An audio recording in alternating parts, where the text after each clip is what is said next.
নমস্কার, ময়দান স্পোর্টসের আরও একটি ভিডিওতে আপনাদের সকলকে আরেকবার স্বাগত। আপনাদের সঙ্গে রয়েছি আমি সুকন্যা।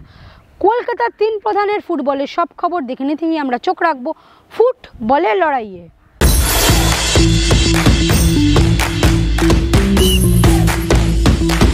যত দিন এগোচ্ছে আইএসএল ঘিরে তত অনিশ্চয়তা বাড়ছে, কারণ আইএসএলে বিড কেউ জমা দেয়নি। আইএসএল হবে কি না তা কেউ জানে না, তাই শেষ পর্যন্ত আইএসএল হওয়া নিয়েই এখন অনিশ্চয়তা। কিন্তু ক্লাবগুলো কি করবে, যারা সারা বছরের জন্য দল গড়েছে? ফুটবলারদের কি তাহলে বসিয়ে টাকা দেবে? কয়েকটি ক্লাব অবশ্য সুপার কাপে অংশ নিয়েছে। যে সমস্ত ক্লাব শেষ চারে পৌঁছেছে তারা দল রেখে দিয়েছে, তারা অনুশীলন করছে বা কেউ নামছে। তেমনই ইস্টবেঙ্গল সুপার কাপের শেষ চারে পৌঁছে গেছে। সোমবার থেকে ফের সুপার কাপের জন্য প্রস্তুতিতে নামছে ইস্টবেঙ্গল। যদিও সুপার কাপের আগে ইস্টবেঙ্গল আরও একটি টুর্নামেন্ট খেলছে। দীর্ঘ প্রায় 2 দশক পর আবার ইস্টবেঙ্গল অংশ নিচ্ছে সিকিম গভর্নর্স গোল্ড কাপে। তবে সিকিম গভর্নর্স গোল্ড কাপে ইস্টবেঙ্গল খেলছে সরাসরি কোয়ার্টার ফাইনাল থেকে। ইস্টবেঙ্গল সিকিম গভর্নর্স গোল্ড কাপে অভিযান শুরু করবে 25শে নভেম্বর। এই সিকিম গভর্নর্স গোল্ড কাপে অপর দল কলকাতার diamond Harbour FC. Diamond Harbour FC অবশ্য প্রি কোয়ার্টার ফাইনাল থেকে খেলা শুরু করবে। তাদের প্রথম ম্যাচ 18ই নভেম্বর। ইস্টবেঙ্গল ও ডায়মন্ড হারবার এই দুই দল যদি কোয়ার্টার ফাইনাল হয় তাহলে সবাই সেই ম্যাচের দিকেই তাকিয়ে থাকবেন। আর এখনই এই ম্যাচ নিয়ে শুরু হয়ে গেছে আলোচনা। এই ম্যাচ কি প্রস্তুতি ম্যাচ হতে চলেছে সুপার কাপের সেমিফাইনালের আগে? কি বলছেন ইস্টবেঙ্গলের প্রাক্তন ফুটবলার মেহতাব হোসেন? সিকিম গোল্ড কাপে মাঠ অ্যাস্ট্রোট্রপ মাঠ, হিলে খেলা হচ্ছে, হাই অ্যালটিটিউডে। যখন তখন প্লেয়ারদের ইনজুরি হতে পারে। আমার মনে হয় খুব ভালো ডিসিশন রিজার্ভ টিমকে পাঠিয়েছে।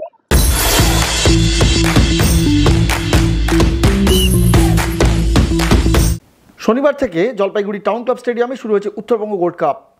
জলপাইগুড়ি ফুটবল একাডেমি ও ইন্ডিয়া স্পোর্টস গ্রুপের যৌথ উদ্যোগে আয়োজিত হচ্ছে এই উত্তরবঙ্গ গোল্ড কাপ। খেলছে 8টি দল। জেলা ফুটবলকে জনপ্রিয় করতে ও প্রতিভা খুঁজতে এই টুর্নামেন্টের মূল লক্ষ্য। 8 টিমের এই ফুটবল টুর্নামেন্টের ট্রফির নামকরণ করা হয়েছে জেলার 2 প্রাক্তন ফুটবলার রুনু গুহঠাকুরতা ও সুভাষ ভৌমিকের নামে। জলপাইগুড়ি টাউন ক্লাব স্টেডিয়ামের মাঠে হলো উদ্বোধনী অনুষ্ঠান। বর্ণাঢ্য অনুষ্ঠানের মধ্যে দিয়ে শুরু হলো উত্তরবঙ্গ গোল্ড কাপ। আদিবাসী নৃত্য দিয়ে শুরু হয়, ওড়ানো হয় বেলুন। হাজির ছিলেন প্রাক্তন ফুটবলার মনজিৎ সিং, গৌরাঙ্গ পাল সহ বিশিষ্ট ফুটবলাররা। ছিলেন জলপাইগুড়ি পুরসভার চেয়ারম্যান সৈকত চট্টোপাধ্যায়। এই নিয়ে কি বলছেন টুর্নামেন্টের অন্যতম উদ্যোক্তা সৌরভ পাল? উত্তরবঙ্গের বিভিন্ন জেলার 8টি সেরা দলকে নিয়ে এই টুর্নামেন্টটা আয়োজন করেছি এবং এখানে সিনিয়র টিমের মধ্যে ফার্স্ট 11-এ অনূর্ধ্ব 18 2জন করে খেলোয়াড় থাকবে, যারা এখান থেকে সিলেকশন হবে। আমরা এরকম 16 জন খেলোয়াড়কে আমরা কলকাতাতে নিয়ে যাব এলিট একাডেমির জন্য, যেখানটায় আপনারা বলতে পারেন যে 2-4টে ফুটবল একাডেমি আছে, এআইএফএ এলিট একাডেমি। তারা সেখানে আন্ডার-18 প্লেয়াররা খেলবে। তার মধ্যে অন্যতম একটা এসকেএম স্পোর্টস ফাউন্ডেশন বর্ধমান কালনাতে আছে, সেখানে খেলে। তো এই উদ্দেশ্য নিয়েই আমাদের টুর্নামেন্ট করা, যে এখানকার উত্তরবঙ্গের সব প্রতিশ্রুতিবান প্লেয়ারদেরকে, প্রতিভাবান খেলোয়াড়দেরকে এখান থেকে স্কাউট করা। বিভিন্ন ডিভিশন, আজকে এখানে কলকাতা প্রিমিয়ার ডিভিশনে 2-3টে ক্লাব এসছে। এই খেলোয়াড়দেরকে বেছে নিয়ে তাদেরকে নিয়ে যাওয়াটা হচ্ছে কলকাতা ফুটবলে, তাদের জায়গা করে দেওয়া বাংলার ফুটবল এবং ভারতীয় ফুটবল।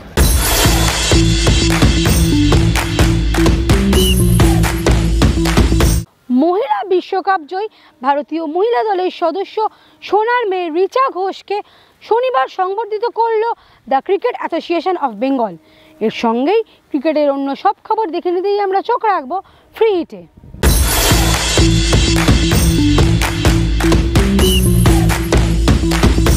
শনিবার ইডেনে দেখা গেল রিচার অনুগামীদের।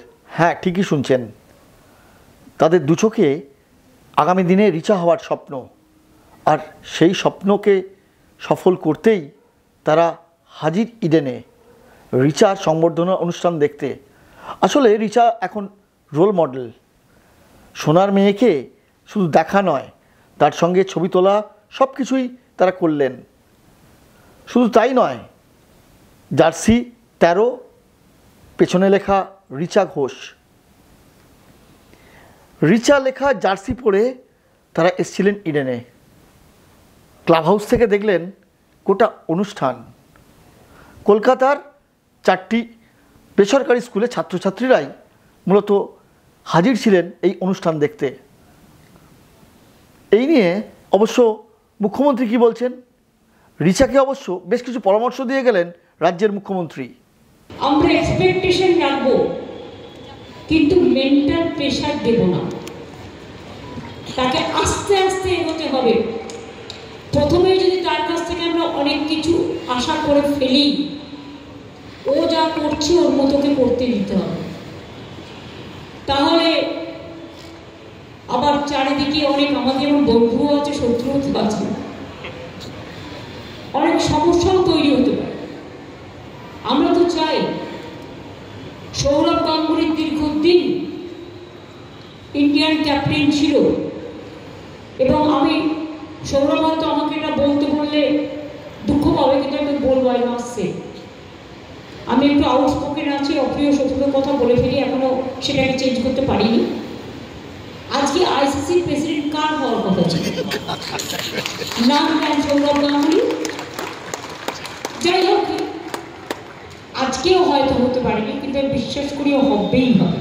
ওকে আটকানো এত সহজ নয়। আর রিচা সম্বন্ধ আমাদের এটাই, ওকে ওর ইচ্ছা পূরণ করতে দিন। আমিও সেদিন সবচেয়ে খুশি হব দেখতে পেলে ফার্স্ট পজিশন, আর কিছু বলছি না। সুতরাং এর জন্য আরো লড়তে হবে।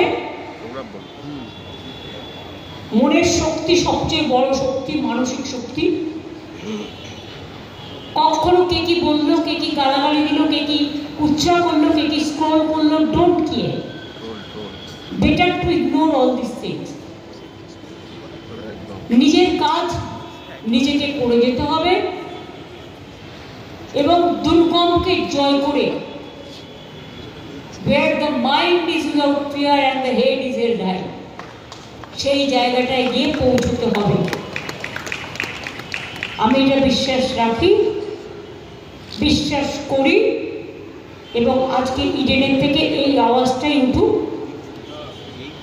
যে আমরা গর্বিত তোমাকে পেয়ে, আমরা গর্বিত আরো তোমার বাবা মাকে আমাদের সাথে পেয়ে, আমরা গর্বিত ঝুলন যিনি প্রথম থেকে তৈরি করেছিলেন, ওকে দেখেছিলেন, শ্যামা দেবীরা যারা সিলেক্ট করেছিলেন, আরো অনেক ক্রিকেটাররা আছেন, তাদের সকলকে আমার অনেক অনেক অন্তরের উষ্ণ অভিনন্দন জানিয়ে বলি, আরো বড়, আরো বড়, লড়তে হবে, করতে হবে, খেলতে হবে, জিততে হবে।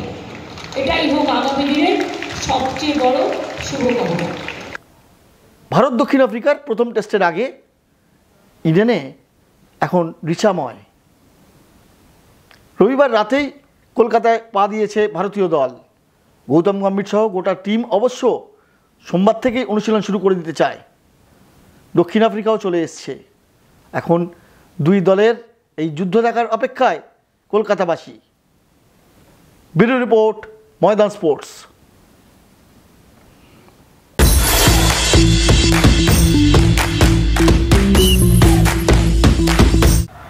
ময়দানে আনাচে কানাচে ছড়িয়ে ছিটিয়ে থাকা অন্য সব খবর দেখে নিতেই আমরা চোখ রাখবো ময়দানে কিচির মিচিরে।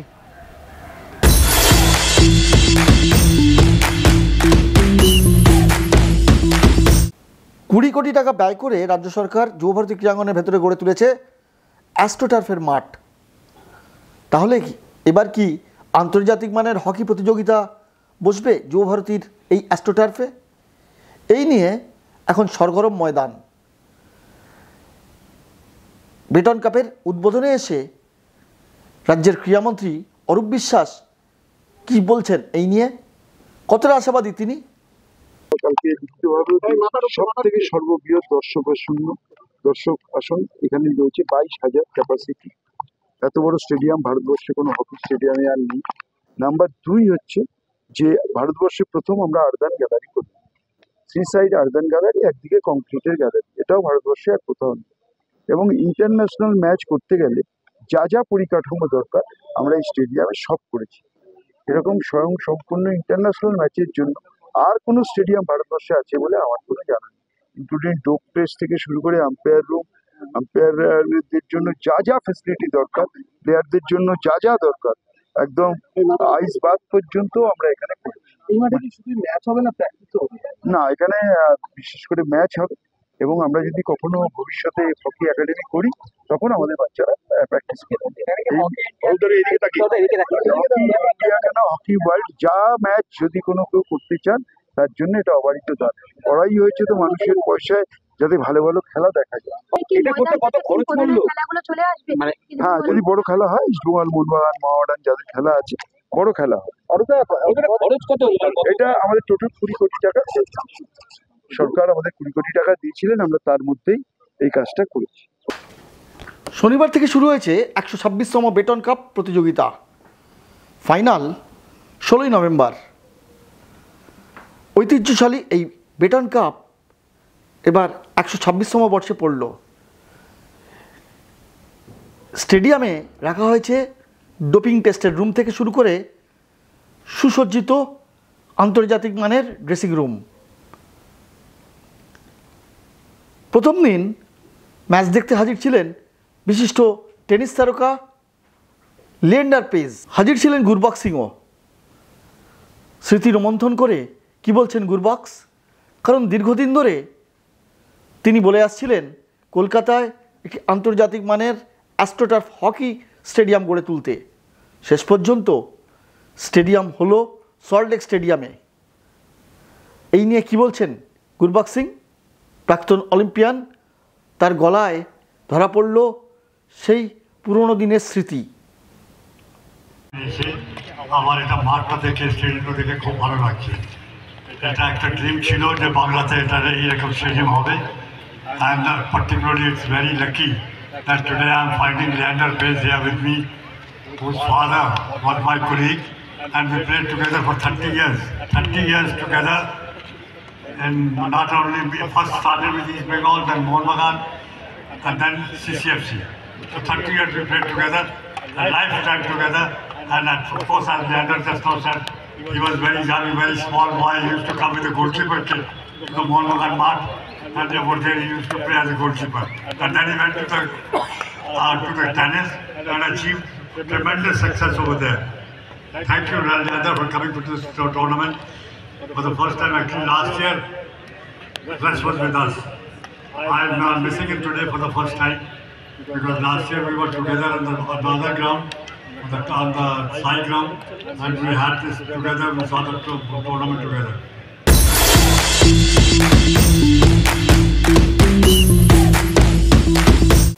30শে নভেম্বর কলকাতায় বসতে চলেছে আরও একটি ম্যারাথনের আসর।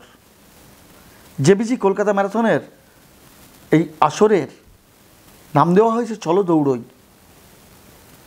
রবিবার সল্টলেকের এক অভিজাত হোটেলে অনুষ্ঠিত হলো এই ম্যারাথনের একটি বই, যার নাম ফিটস অফ জয়। উদ্বোধনে হাজির ছিলেন অলিম্পিয়ান দোলা বন্দ্যোপাধ্যায় থেকে অঞ্জু ববি জর্জ, জয়দীপ কর্মকাররা, ছিলেন প্রাক্তন ফুটবলার মেহতাব হোসেনও। একই সঙ্গে এদিন উদ্বোধন হলো এই ম্যারাথনের থিম সংও। কি বলছেন প্রাক্তন খেলোয়াড়রা এই ম্যারাথন নিয়ে? চেষ্টা, মানুষের চেষ্টাটা কিন্তু খুব বড়। আজকে ম্যারাথনে হয়তো একজন যে পার্টিসিপেট করছে সে জানে হয়তো আমি জিতবো না, কিন্তু সে তার এফার্টটা লাগাচ্ছে, তার নিজের বেস্টটুকু দিচ্ছে না। সে হয়তো হাঁপিয়ে যাচ্ছে, সেই হাঁপানোর পরে সেই লাস্ট 1 কিলোমিটার সে দৌড়াচ্ছে, তারপরে বলছে আর পারবো না, হাঁপ উঠে গেল। সেটাও কিন্তু একটা অ্যাচিভমেন্ট আমি বলবো। তো এই যে একটা পার্টিসিপেট করা, চেষ্টা করা, নিজের বেস্ট বা নিজের লিমিটটাকে চ্যালেঞ্জ করা, এটা কিন্তু এটার মধ্যে কিন্তু একটা জিত আছে।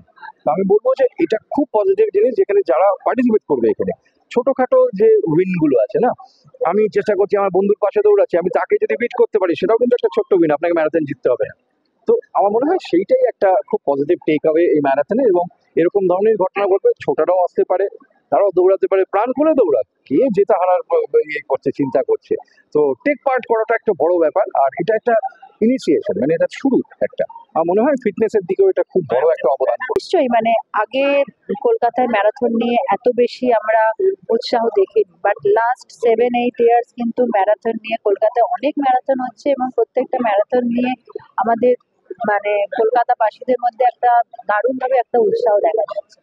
তো সেটা খুব ভালো, মানে নিউ জেনারেশন জন্য নিজেকে ফিট রাখার জন্য, নট অনলি সেটা স্পোর্টস করছে আর কি, তাকে ফিট রাখার জন্য, এবং সেই ফিটনেসটা আজকের দিনে তোমার হেলথটাকে আমরা যতক্ষণ না সেটাকে আমরা ঠিক রাখবো ততক্ষণ আমরা কিছুই করতে পারবো না।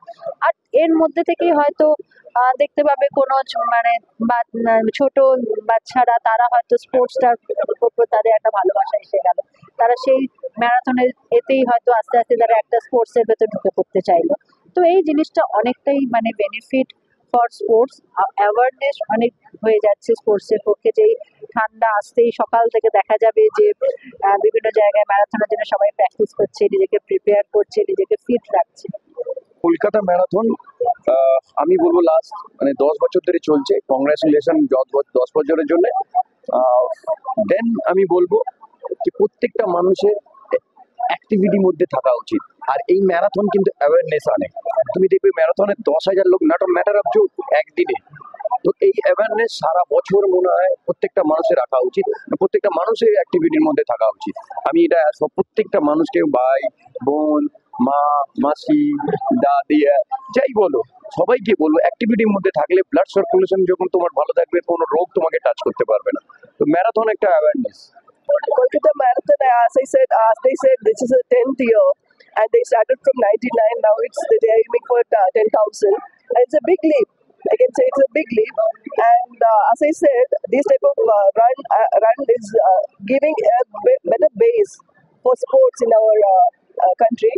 And the culture also, people will understand what is sports, how we can have make us happy, and above all, health is our wealth. So that again, we are giving an awareness about the health and the importance of leading a good life. So these type of marathons are helping actually.